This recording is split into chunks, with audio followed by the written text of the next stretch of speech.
Hi, I'm Tom Wright, and this is the Whale Hunting Podcast, where we shine a light onto the hidden worlds of money and power. This week, I'm talking to Nate Halverson, a reporter at the Center for Investigative Reporting, whose work is the focus of a fascinating new documentary called The Grab. The Grab tells the story of a global conspiracy to control the world's food and water resources. It's a complex tale that spans China buying up one of the US's largest pig farmers to shadowy global investors acquiring land in Africa. As Nate and his team follow the breadcrumbs, one point becomes crystal clear. What oil was for the 20th century, food and water will be for the 21st. We're already seeing conflict over resources. Putin's invasion of Ukraine, for instance, is as much about control of wheat supplies as it is about the expansion of NATO. I sat down with Nate to talk about how he got onto the story, the role of Erik Prince of Blackwater in the resources grab, and much, much more.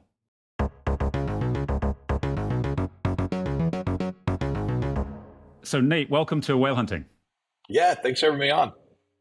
So congratulations on your fantastic documentary, The Grab, which is out now all across the US. As a fellow journalist like you, I'm always fascinated by how journalists get into these kinds of stories. And I think one of the things that works so well in this documentary is this breadcrumb trail that you follow to get into this story, which is basically a story about a conspiracy to control food and water resources across the world.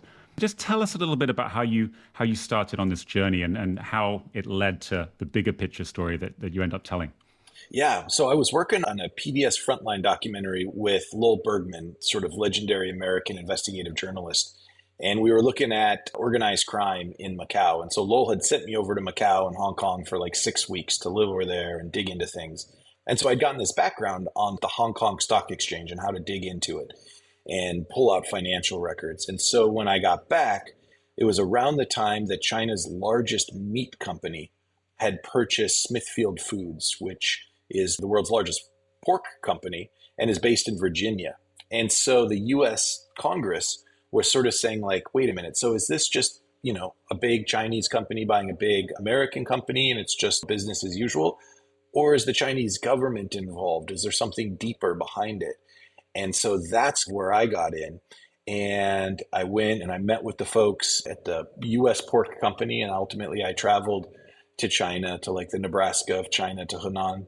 And I met with the president of Shuangwei. And they were really forthcoming that in fact the Chinese government had helped them with the deal. I had other sources that revealed to me that basically the Chinese government underwrote the deal overnight to the tune of about $4 billion because it was part of their 5-year plan to begin to go overseas and buy up food and water resources. Because as China's population has become wealthier, keep in mind that one of the greatest achievements, I think, in the 20th century is that China pulled 300 to 400 million people out of poverty. And they've created the world's largest middle class. And that middle class now wants to eat more like a Western diet, which means more meat. And China doesn't have the water to grow the crops to feed the animals to meet that level of supply for the demand. And so they are now going overseas and it's part of their directorate. And so that was the first thing that I discovered, where then I said to myself, okay, so if this is happening in China, is it happening in other countries? Are other countries running low on enough water to grow enough food to meet their population demands? And the short of it was, yeah, a lot of countries. And it has risen to a top level national security concern for many of them. So in these kinds of stories, the question always for the audience is, where's the victim, right? And it's a bit like white collar crime. We do a lot of that and it's like, where's the victim? And I think another thing you do very well in The Grab is you do show the victims across the world. And so your initial investigations into this Chinese company buying up Smithfield Food, 1 in 4 pigs around the world, I think, or at least in America. Maybe a little hard to see the victim there, maybe it's the shareholders. I think the shareholders actually of Smithfield Foods did very well. I think the CEO got a big payout. But then you move on to Arizona, to this little community called La Paz. So explain what happens in Arizona. Yeah, I basically after I did the Smithfield story, I said to myself, so who else is doing it and where else is it happening? And one of the places I found it, as you said, was in rural Arizona. And I mean like rural Arizona, desert, saguaro cactuses, Wile E. Coyote kind of desert. And there's really very little rain that falls there. And there's almost no surface water. But what they have underground are these ancient aquifers they call them fossil aquifers, groundwater left over from thousands and thousands of years ago. And it's not regulated. So if you buy the land, you can pump the water as much as you want. And a Saudi dairy company, the largest dairy company in the Middle East, had gone into Arizona and bought 15 square miles, about 9,000 acres. None of that might be useful because it's not in square kilometers or hectares for the American audience. And It's big. yeah, it's big. And they began pumping the water, and the locals began seeing the water in their wells dropping and dropping and dropping, and eventually dropping, below a point where they could actually have water in their homes. And so you begin to see the fallout. And if you back up a step, why was Saudi Arabia there? It's because they had basically done the same thing in their own desert over the preceding 3 decades, where they had turned the oil derricks that they had been using to get petro out of the ground, or oil rather, and began using it to tap into their groundwater aquifers. And believe it or not, in the 90s, Saudi Arabia was the world's sixth largest exporter of wheat. And that just simply didn't last. Their aquifers eventually were drained down so low that springs that were mentioned in the Bible that had been, running to the surface for 2,000 years until just about 30 years ago, they went dry. And so Saudi Arabia then had to turn to other places to find its water to grow its food. And I think this is one of the important components here, is that as humans, we use 70 to 80% of the fresh water that we consume to grow food. And if you run out of water, you're running out of food. And you can't move water in a useful way around the world to grow food. So you couldn't fill enough oil tankers full of fresh water and move it that way to another country to use it there to grow food. So what you do instead is wherever the water is, you use it in place to grow the food there. And that's what the Saudis were doing.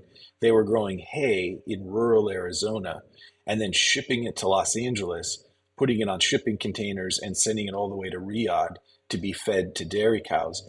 And economists call this virtual water. So effectively, they were moving virtual water from one place in the world to another place in the world. And as you say, this was impacting the communities out there in rural Arizona. Right. So people with their own local water supply, the local wells, local farmers basically were unable to access enough water. They were finding their wells running dry. That was impacting their businesses.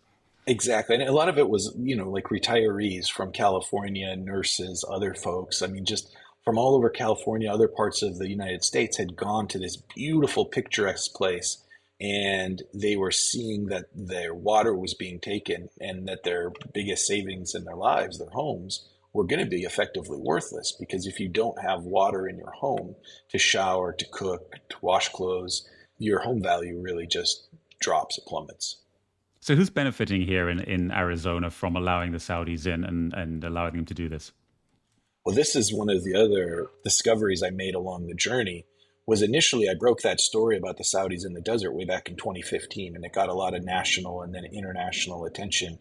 But during all of those years until we came out to film, no one had put this final piece in, which is that it wasn't just the Saudis that were benefiting from this. In fact, the very politicians who were fighting against this in Arizona, the local politicians, state politicians that were fighting against this, their own retirement fund, the Arizona State Retirement Fund, had invested just down the road from the Saudi farm in an exact same sort of arrangement where they had invested in a company that bought up the land and then leased it to a company from the UAE that was using the water to grow hay and ship back to China and the Emirates. And so who's benefiting, ironically, is the same people that financially, the same people that were trying to stop it. Yeah, so it's basically very good business if you're selling or leasing the land because you're getting a lot of money out of these foreign investors that are willing to put the money in, right? That's the idea. Yep. That's why it's not just, sovereign wealth funds or at the direction of foreign countries, but it's Wall Street too, that has now moved into this idea that food and water are becoming like the new oil of the 21st century. Yeah, it reminds me of that Daniel Day-Lewis movie. Is it called There Will Be Blood? Is that the movie? Yeah. Yeah, where the oil is getting pumped out, but now it's water, right? The new gold rush is water. And just like you're talking about in the movie where he talks about, pushing his straw underneath and sucking out the milkshake of the other guy. It's the same thing with the aquifers, where because the water sort of exists in this underground reservoir, it will move from underneath one person towards whoever is pumping it. Yeah, and that's very counterintuitive for us, isn't it? Having grown up in a world where you just turn on the tap and there's water, I think a lot of people think of it Yes. as being a non-scarce resource, but that's not true. Now, let's move on because I don't want to spoil it for people. People should definitely go watch it. But you ratchet up the pressure throughout and the stakes increase because, again, here, you've got victims, but it's quite easy to say, okay, these are rich Americans and everyone's doing fine. But then you get hold of something called the trove that you refer to in the movie as the trove. And the victims and the situation becomes a lot more sort of serious. So explain what the trove was and Yeah. how the stakes raise in this movie. And if I can back up for a second just to talk about the stakes raising, I can't not mention the director, Gabriella Copperthwaite, because, we have as journalists the old adage that we're not the story. And so I was very against making necessarily the investigative process part of the narrative. But she came in, she just said, look, we need you all to be able to tie it together and to show people that. And she just said from the get-go, like, we can make an international thriller. And I think part of that was her seeing this trove of documents that we had gotten through the reporting process, which was, essentially 10,000 plus internal emails from a private equity group that was run by probably the most notorious mercenary in America, Erik Prince, who was beginning to go into Africa to buy up the usual sort of resources, hydrocarbons, minerals. But amazingly, what we discovered was the biggest focus was farmland. It was the biggest sort of slice of their portfolio that they were aiming to buy up. And what it gave us was an incredible insight in how behind closed doors people talk about these deals and how they arrange these deals and frankly, how these deals can happen. Let's just back up a quick second on Erik Prince. He's the founder of Blackwater, made a lot of money during Iraq and Afghanistan by basically supplying private militia to the US military, and then sold that business and started up this business called Frontier Resources Group. Is that right? Yeah. And the focus on that was helping China to police its Belt and Road initiative, which is its infrastructure and resources grabbing initiative around the world. And Just confusingly, Frontier Resources Group is the private equity business that he started to raise capital to invest directly in these things. Frontier Services Group is the organization, as you just described, that was based in Hong Kong to help with the Belt and Road Initiative.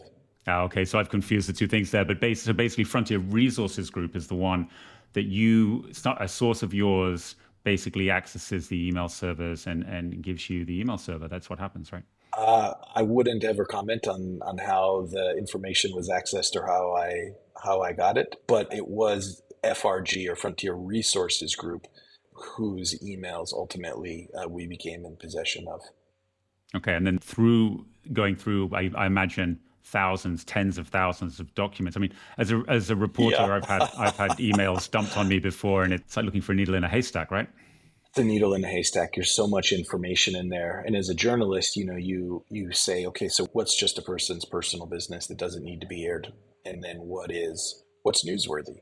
And I think for us who are looking at this resource grab that was really unique to the 21st century, which is food and water, what do these emails, how can they illustrate that? And so for instance, we find in there a deck that has basically Africa broken down into the arable parts, and not just the arable parts that would be best for farmland, but the parts that are both arable and have the lowest land values. In other words, what are the best price? Like, where are the best opportunities? And the country that led that on their list was Zambia, which is one of the countries that we go into and focus on in the film. Yeah, and that's where the heroes start to appear. I think one of the heroes of the movie is Brig, the Zambian lawyer. Amazing. Okay, so they focus on Frontier Resources Group, Erik Prince's new company, focuses on trying to get land in places like Zambia where it's cheap. And then you can do the same thing as we've explained earlier in this conversation that is happening in the States, basically, right? You can grow crops, you can tap the water. That's the same thing that's going on, right? It is. It's the same impetus that's driving it. And then I think, you see things that I think a lot of people would describe as even more egregious than what was happening in Arizona. Well, right. One of the big differences is, I'd say you still have rule of law in America. How does this same resource grab play out in a place like Zambia in this case? Yeah, and Zambia too, I will say to its credit, it does seem to be a country of rule of law. I mean, they have a very functioning judicial system in so much as that it exists and there's recourse there. However, for rural Zambians that don't often speak the language of the court, English, and don't have the financial resources, they can't access justice. They don't have the money or the ability to get to Lusaka or get to court, or to be able to hire an attorney to seek justice. And I think that's where, and so what you see in the film is people that are basically moved wholesale off of their ancestral land, especially the ancestral land that has good access to water and that's very farmable, and are often, in one case, just dumped in the middle of the woods where there is no water and where they can't grow food. And ultimately people die. And to be clear, these are investors from around the world that are doing this. These are people coming from everywhere from Zimbabwe to Greece, Europe to Asia to the Middle East that are coming into these areas and doing this. And Brig is that hero. This is an incredible story of somebody who, as he would say, was born in the bush, with nearly 30 brothers and sisters, very little opportunity for education, but just out of pure precocious nature, does get to school, finishes high school, gets into college, ultimately goes to Georgetown Law School, one of the best law schools in the United States, then goes on to Oxford where he gets a master's degree. And rather than go back to his home country or to Africa and the continent to make money for himself, he just goes back to fight for the people that he grew up with who are experiencing this sort of mass dispossession. Like Brig is able to affect some change for these people, right? Yeah, he wins the cases. He gets the Zambian court to adjudicate them and rule that the people were illegally removed from their land and are entitled to financial compensation.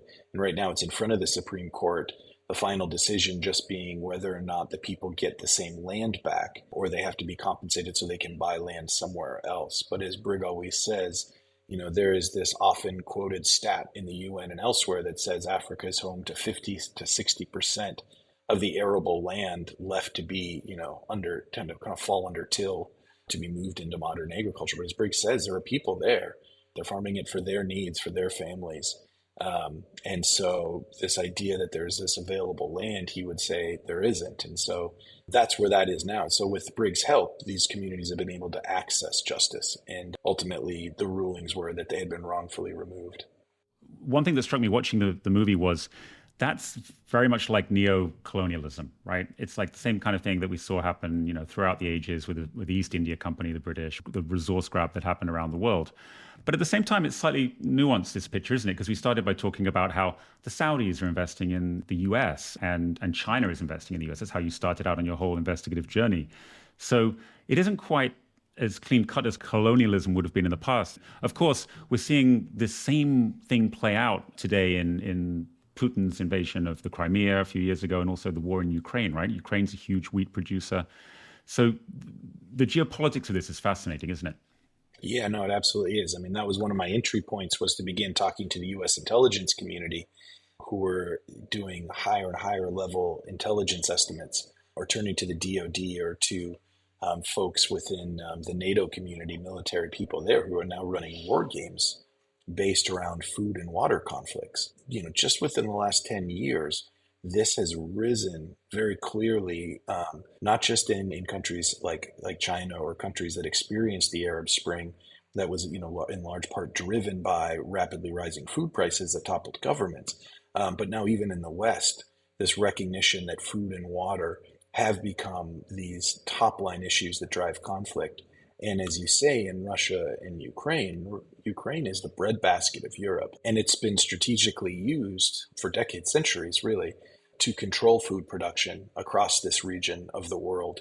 And by controlling it, you control a very strong geopolitical tool.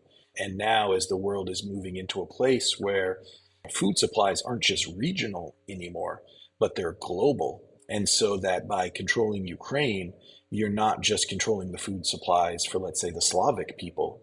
You're now controlling the food supplies for countries across Africa, across Asia, And the strength that gives you is much more than it ever has been in the history of our species of humans, and sort of as Ukraine as the breadbasket. Yeah, a third of the world's wheat supply, you note, I think, in the film. And also when Putin invaded the Crimea almost a decade ago now, one of the first things Ukraine did was turn off the canal or block the canal that was feeding the Crimean agricultural land, right? And then after the recent invasion by Putin, first thing they did was unblock that dam, right? That's exactly right. And that's why, in the film, we started tracking the Russian buildup on the Ukrainian border like 2 years in advance, because we had connected with Andrei Senchenko, who was the Ukrainian government official that made the decision after the Crimean invasion to shut off the water to Crimea, that basically said we can use water as a tool, as a weapon of war to punish the Russians for taking Crimea. His take was, well, they occupied it. It's up to them to supply the area with their water. And he said, international treaties backed that assessment. But that was their tool. He said that was their most effective tool. And as Crimea became increasingly desiccated, no matter how much the Russians were trying to ship water in, it was increasingly costing the Russian government huge sums of money. Tallies, I believe, were into the billions of dollars. And a lot of people are saying in order to just keep Crimea going, the Russians were going to have to take control of that water canal and unblock it. And like you say, day one, they storm into Ukraine and they blow up the dam blocking that canal, and that gets immediately reported back to Putin. So on the positive side, you've got local action happening, lawyers like Brig in Zambia ensuring that people aren't thrown off their land. I think in Arizona, your film has played a role in shining a light on what's going on, and there was a change of law to stop the wholesale use of water, right, by anybody. Is that right? In Arizona, it is maybe the hot button political issue. And you are seeing, believe it or not, in America, political, bipartisanship is hard to come by. You are seeing this big bipartisan push to regulate and figure out a way to manage water in these unregulated areas of the state. And the governor did effectively end 4 leases that the Saudi farm had on about, a third of what they had been farming. And so you have seen action taken since we broke in the story and since the film has come out. You had the Zambian president, the day the film premiered at Toronto at the International Film Festival, make a public announcement saying that he was going to crack down on these land grabs. And so you've seen movement, but I think that this is still such a new story for so many people. Like, I think one of the great strengths of journalism is that we just bring awareness to issues. Ultimately, what the solutions are going to be for this, I think, are very much still being hammered out. But I think we're just now taking conversations that have been happening in the boardrooms of Wall Street and, in the rooms inside of Langley and the intelligence community in the US and the Chinese government and elsewhere, and are bringing them out now for much larger public discussion so that people can begin to try to figure out what to do and how to manage this. Because there is enough water to feed everybody. There is enough water to grow enough calories to feed everyone on the planet. And not just today, but, in the year 2050, when there's going to be like 10 billion people. It just comes down to how ultimately governments choose to distribute those food and water supplies, and then some personal choices by people as to what they're willing to eat or what part of their diets they're willing to reduce eating in order to sort of live within the constraints of the 21st century.